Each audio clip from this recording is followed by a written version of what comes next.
पहले हमने देखा था व्यवसायिक वित्त का अर्थ, वित्तीय प्रबंध, उसकी परिभाषाएं और उसके महत्व। अब नेक्स्ट है वित्तीय प्रबंध के उद्देश्य।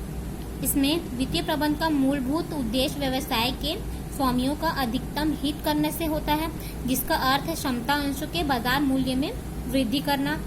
अन्य शब्दों में हम कह सकते हैं कि वित्तीय प्रबंध का उद्देश्य अंशधारियों की संपदा को अधिकतम करना से होता है। इस संबंध में निम्न दो विचारधाराएं प्रचलित में है जो कि परस्पर विरोधी हैं। पहला है समता संपदा को अधिकतम करना।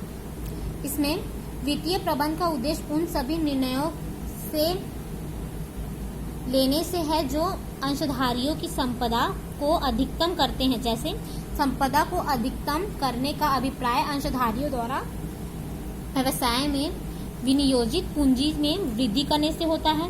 विनियोजित पूंजी में वृद्धि का सूचक अंशों का बाजार मूल्य होता है। यदि अंशों के बाजार मूल्य में वृद्धि होती है तो कहा जाएगा कि अंशधारियों की विनियोजित पूंजी वृद्धि हो रही है। अंशधारियों की कंपनी में वर्तमान संपदा इक्वल टू अंशों की संख्या इंटू प्रति अंश बाजार मूल्य। इसके दो प्रकार हम बोल सकते हैं। पहला है इसके तीन बोल सकते हैं हम इसके प्रकार।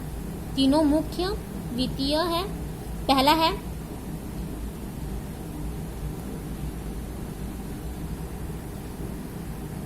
अनुकूलतम विनियोग निर्णय। इसमें अनुकूलतम विनियोग निर्णय लेने का अभिप्राय दीर्घकालीन एवं अल्पकालीन संपत्तियों में विनियोग के संबंध में ऐसे निर्णय लेने से है जो अपेक्षाकृत अधिक लाभदायक हो। दूसरा है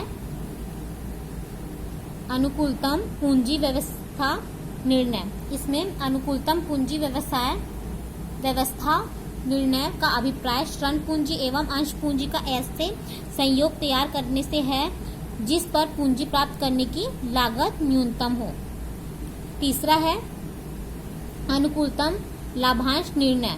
इसमें अनुकूलतम लाभांश निर्णय का अभिप्राय कंपनी में कुल लाभों का ऐसे विभाजन करने से है ताकि एक और लाभांश प्राप्त करके अंशधारी संतुष्ट रहे, दूसरी ओर कंपनी के पास भावी आवश्यकताओं की पूर्ति के लिए पर्याप्त रिजर्व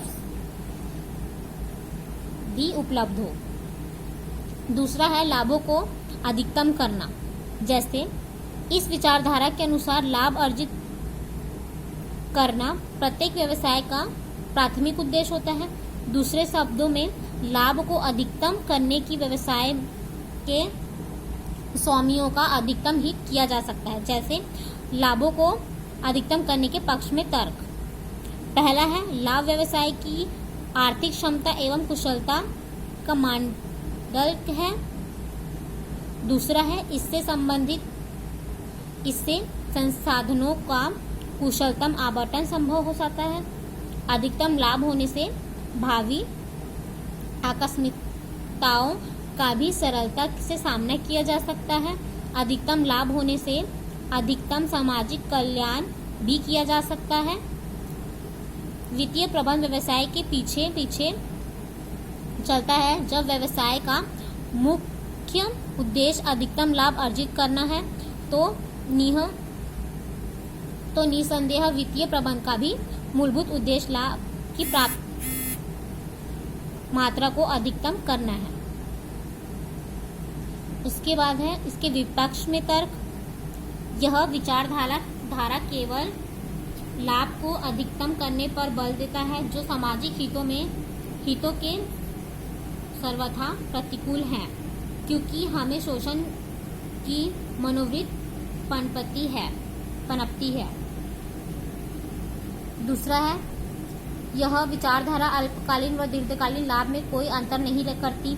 यह विचारधारा आर्थिक समानताओं में वृद्धि करती है। और नेक्स्ट है यह अंशों के बाजार मूल्य पर लाभांश नीति के प्रभाव की अपेक्षा करते हैं।